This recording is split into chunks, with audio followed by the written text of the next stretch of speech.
Warning: read and follow all labels and the owner's manual. Hi guys, my name is Roger Roby. I'm the field support specialist for Bernard and Tregaskis, and today we're going to talk through the maintenance on your Clean Air E Bernard fume extraction torch. Now we're going to go through the hose replacement. If you had to replace your hose for whatever reason, we'll go through those steps now. First thing we're going to do is remove our consumables. So we'll take our shroud off, we'll remove the nozzle tip diffuser, and then we're going to disassemble the handle. This is a 7/64 hex key, whether it's an L-shaped key or a screw bit, it doesn't matter. We'll remove all these screws. Depending on which handle you're using, there's 6 or 7. Try to keep them all in the same spot. I usually just leave the loose screws in the handle half so I don't have to worry about losing them or where they go. The only one that's going to be different is going to be this one right at the front of the trigger here. And the reason for that is it's actually acting as the pivot for the lever, and it's going to be quite a bit longer. From there, we're going to pull this handle half straight up.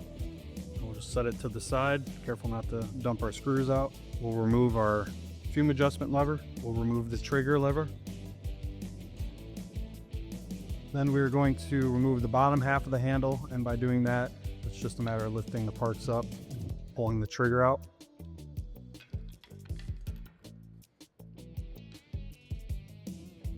We'll then remove our neck tube, and that just pulls straight off the front. And then we'll remove the trigger switch itself. So we'll just pull these terminals straight off. So once we have our handle off, we'll then loosen our neck. But before we take our neck off, we have to determine if it has AccuLock S with front load easy feed liner. You'll see this liner brass piece sticking out. To remove the neck, we're going to have to first remove the liner. And to do that, we're going to come to the back end. We're going to need an 1/8 inch hex key, and we're going to remove the set screw in the power pin. So we'll just loosen that up. You don't have to fully remove it. And then we'll break this loose. And we're basically just going to take this off, set it to the side. From that point, we'll pull the liner out from the front.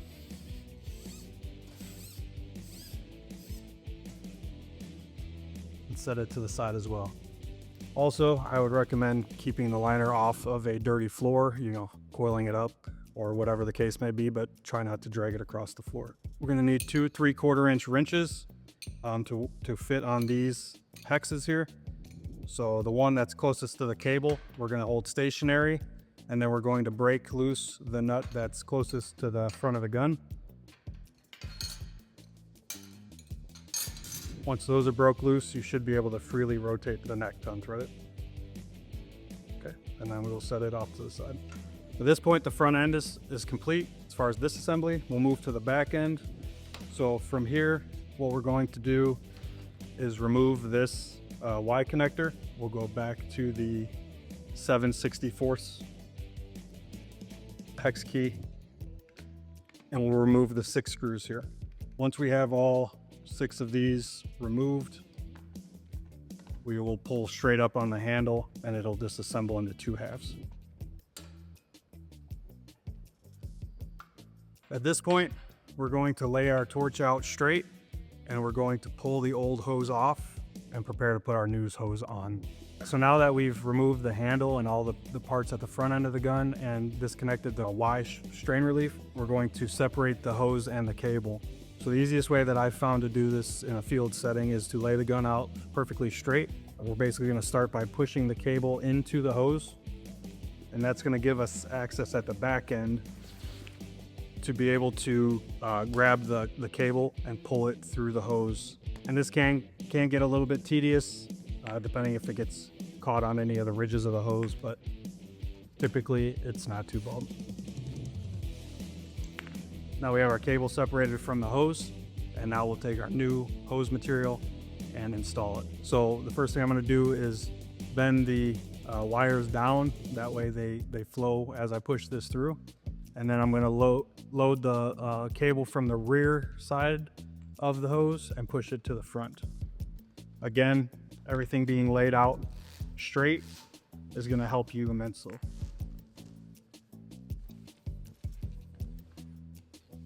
All right, I'm gonna go past where I know it's supposed to be. That way I know the front is good. So essentially, looking back at the front end, now we're back in business and we can start the reassembly process. So reassembly, I'm just gonna start on the back side. I'm gonna put the bottom half on of the Y connector.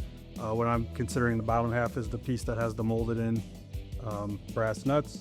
We'll line that up with our gasket here, assuring that our gasket is on the cable. Kind of just using that angled area as to line up with the angle in this housing.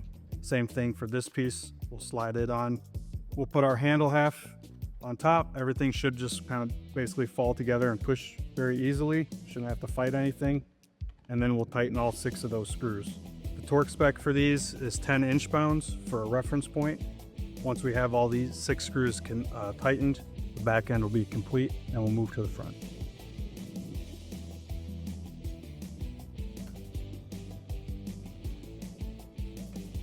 Okay, moving on to the front. First thing we're going to do is reinstall our neck. So we'll just thread it in. We're just gonna thread it till it basically touches. You don't wanna force anything. Once it kind of touches, then we'll take our 2 3/4 inch wrenches once again. Again, holding the nut closest to the cable stationary and then tightening the nut closest to the end of the neck. The torque spec for this is 20 to 22 foot-pounds. So once we've tightened the neck, we're going to take the bottom side of our handle, again the side with the molded in nuts, and lay our neck in. We will then install the ball side of the hose into the back of the handle. Make sure at this point that you're going to put the trigger in the location that you want it. In this case, we're going to put it on the bottom side of the neck bend. If you wanted it on top, this is where you would flip it the opposite. That's completely up to you. We'll reinstall our trigger switch. There's no specific side that either colored wire has to go to. It's just completing a circuit. Reassemble our switch. At this point, we're going to reinstall our neck tube. Again, this is going to slide in. There's 2 flats on either side of this. It'll really only fit one way. We will install our trigger lever near the trigger switch, and it'll kind of rest in that spot. And then we'll lastly install the vacuum control switch. Take the top half of the handle, and assuming everything is lined up properly, it should just basically fall together.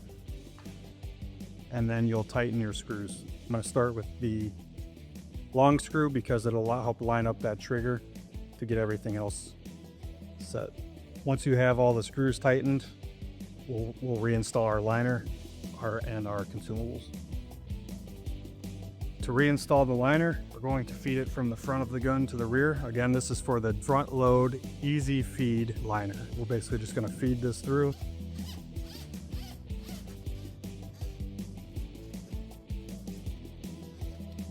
Once this is through, whether you're reusing your old liner or utilizing a new one, we want to make sure that the liner lock, is what we call this brass piece, is up against the neck.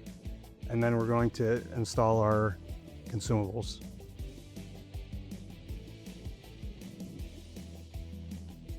And then our shrouds. From that point, we'll move to the back. Once again, just to tighten up the liner on the back side. We'll reinstall this feeder cap. If this was a new liner and you weren't reusing the existing liner, the liner would be much longer and we would have to trim it, which will not have to do in this case, but basically you're going to tighten that down by hand. You're going to switch back to your 1/8 inch hex key. Tighten the set screw until you feel it touch the liner, and then you're going to rotate it 1/2 of a turn. In that instance, we know it's locked. And if there was any movement in the liner, for example, I've replaced this liner with the one I took out of it. It is slightly longer just by the way it's installed. I could trim this flush once again to reuse this liner. And now you've completed your hose repair and back to welding.